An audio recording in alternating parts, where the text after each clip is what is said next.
Greetings. My name is Deacon Alvin Hunt of Greater Community Temple, Church of God in Christ, under the leadership of Bishop Brandon B. Porter, right here in Memphis, Tennessee. And I'm here to invite you to come join us in our daily home Bible reading for Thursday, September 25th, 2025.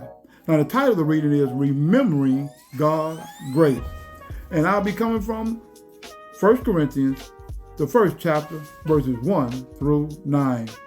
Now, Paul is the very first word in this letter, identifying himself as the author. You see, he then goes on to write about his qualifications to the church, to speak on matters of the church.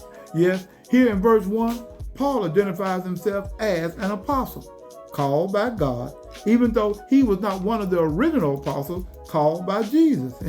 You see, he also uses the name of Sosthenes, the chief ruler of the synagogue at the time, to vouch for his character.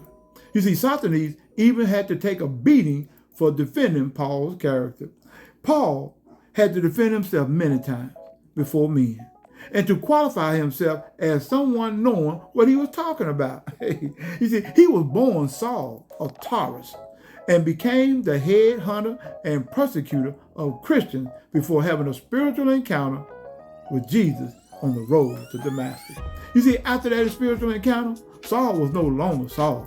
He was now Paul, an apostle, spiritually born again to preach and teach the gospel of Jesus Christ.